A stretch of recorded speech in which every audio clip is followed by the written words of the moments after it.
കേരളം ഏറ്റുപറഞ്ഞൊരു ചൊല്ലുണ്ട്. കാലം എത്ര കഴിഞ്ഞാലും തേഞ്ഞുമാഞ്ഞു പോകാതെ ഫുട്ബോൾ വേരോടിയ ജനഹൃദയങ്ങളിൽ ആ ചൊല്ല് നിറം പിടിച്ചു കിടക്കുന്നു. 1000 മെസ്സിക്ക് അരക്കക്ക. 1000 അരക്കക്ക. അതാരും വെറുതെ പറഞ്ഞതല്ല. കേരളക്കരയുടെ മുക്കും മൂലയിലും ഉയർത്തിയ കക്കയുടെ ഫ്ലെക്സ് ബോർഡുകളിൽ നിറഞ്ഞുകിടന്ന ശക്തമായ വാക്യമാണിത്. ചെകുത്താനും തീയെറിയുന്ന ഇടിമിന്നലും എത്രയേറെ വീഴ്ത്താൻ നോക്കിയിട്ടും തളരാത്ത മാന്ത്രികനായി, പച്ച മനുഷ്യനായി, ഒറ്റയാനായി മാറിയവനാണ് റിക്കാർഡോ കക്ക. ഇതൊരു വെറും വാക്കായി പറഞ്ഞതല്ല. കക്കയുടെ ഫുട്ബോൾ മികവിന് മുന്നിൽ നിരത്തിവെക്കാൻ മറ്റാരുമില്ലാത്ത ഒരു കാലഘട്ടത്തിൽ കക്കയുടെ കാലുകൾക്ക് പിന്നാലെ ഓടിക്കിതച്ചവരിൽ മുൻപന്തിയിൽ മെസ്സിയും റൊണാൾഡോയും ഉണ്ടായിരുന്നു. കക്ക നേടുന്ന നേട്ടങ്ങൾക്കു പിന്നിലായി പലപ്പോഴും ഒതുങ്ങിക്കൂടേണ്ടി വന്നത് മെസ്സിയും റൊണാൾഡോയുടെയും ഫുട്ബോൾ സ്കില്ലുകൾ ചെറുതായി പോയതുകൊണ്ടല്ല. കക്കയെന്ന മനുഷ്യൻ ഒരാകാശത്തോളം ഫുട്ബോളിനെ ഹൃദയത്തിൽ ചേർത്ത് വെച്ച് പന്ത് തട്ടിയത് കൊണ്ടാണ്. ബ്രസീൽ കോട്ടയിൽ നിന്നും പന്താടുവൻ ലോകത്തിന്റെ മടിത്തട്ടിലേക്ക് കടന്നു വന്ന റിക്കാർഡോ കക്ക സാക്ഷാൽ ഒരു കാനറി പറവ തന്നെയായിരുന്നു. കാലുകളിൽ കാഴ്ചയുള്ളവന്റെ കാൽവിരുതിന് മുന്നിൽ എതിരാളികളുടെ ചങ്ക് പടപടമിടിച്ചു. ഒരു ചരക്കുവണ്ടിയുടെ കുതിപ്പോടെ മുന്നോട്ട് കുതിച്ച റിക്കാർഡോ കക്കയെ നെഞ്ചിലേറ്റിയ യുവനിരകൾ ആ ചെത്ത് രാജകുമാരന്റെ ജേഴ്സി അണിഞ്ഞ് പന്ത് തട്ടി കളിക്കാൻ ഏറെ ഇഷ്ടപ്പെട്ടിരുന്നു. മൈതാന മധ്യത്തിൽ നിന്നും എയ്തെടുക്കുന്ന സുന്ദരമായ നീക്കങ്ങൾ കൊണ്ട് ഗോൾ മുഖം വിറവിറപ്പിച്ച മാന്യനായ മിഡ്ഫീൽഡർ അതാണ് കക്ക. മിലാന്റെ ജേഴ്സിയിൽ മാന്ത്രികതയ്ക്ക് മറ്റൊരു മുഖമുണ്ടെന്ന് കക്ക വരച്ചു കാണിച്ചു കൊടുത്തു. മിലാന്റെ കളിശൈലിയെ തച്ചുടച്ച് വാർത്തെടുത്ത കക്കയുടെ മിഡ്ഫീൽഡ് പോരാട്ട മുഖം വിറപ്പിക്കാൻ ഒരുത്തനും കഴിഞ്ഞിരുന്നില്ല. 2007 ബാലൻഡിയോറിൽ മുത്തം വെച്ച മാന്ത്രികന്റെ പുഞ്ചിരി ബ്രസീൽ ജനതയോടുള്ള നന്ദി പറച്ചിലായിരുന്നു. പകരക്കാരില്ലാത്ത ഇതിഹാസമാണ് കക്ക.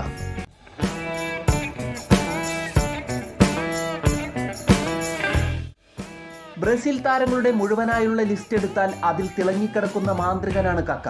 നൃത്തച്ചുവടുകൾ മനോഹരമായി ഫുട്ബോളിന് ദാനമായി നൽകിയതാണ് കക്കയുടെ പാസിംഗ് സ്കില്ലുകൾ.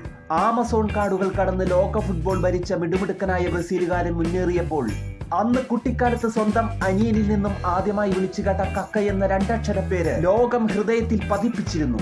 പ്ലേ മേക്കർ എന്ന വിശേഷണം തലയിൽ ചുമന്ന് നടക്കുവാനുള്ളതല്ല, അത് കളിക്കളത്തിൽ കാഴ്ചവെച്ച് വിജയചിത്രം രചിക്കാനുള്ളതാണെന്ന് കാണിച്ചു തരുന്നതായിരുന്നു കക്കയുടെ ഓരോ ചുവടുകളും. ബ്രസീലിന് വേണ്ടി ഫിഫ വേൾഡ് കപ്പ് കിരീടവും 2 കോൺഫെഡറേഷൻ കപ്പും കക്കയുടെ സാന്നിധ്യം വലിയ വലിയ മുതൽക്കൂട്ടായി മാറി നിന്ന രത്നം പോലെ തിളക്കം കൂടിയവയായിരുന്നു അതെല്ലാം. മിലാനും റയൽ മാഡ്രിഡും വാരിക്കൂട്ടിയ കിരീട നേട്ടങ്ങളിൽ കക്കയുടെ മികവിനെ ലോകം വാഴ്ത്തി. കളിയിൽ കാടപ്പൂട്ടൊരുക്കി കുരുക്കിടാമെന്നുള്ള വെല്ലുവിളികളെ സധൈര്യം നേരിട്ടാണ് കക്ക പോരാട്ട മുഖങ്ങളിൽ ഒറ്റക്ക് നിന്ന് പൊരുതിയത്.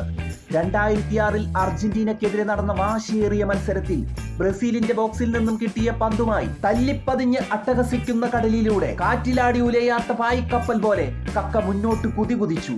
അർജന്റീനൻ താരങ്ങൾക്ക് എത്തിപ്പിടിക്കാൻ ഒരവസരവും നൽകാതെ ഇരുകാലുകൾ കൊണ്ട് താളത്തിൽ തലോടി കക്ക മനോഹരമായൊരു സോളോ ഗോൾ കണ്ടെത്തുമ്പോൾ അർജന്റീന താരങ്ങൾ ഓടിക്കിതച്ചു വന്ന കിതപ്പുമായി തലകുനിച്ച് നിന്നു പോകുകയായിരുന്നു.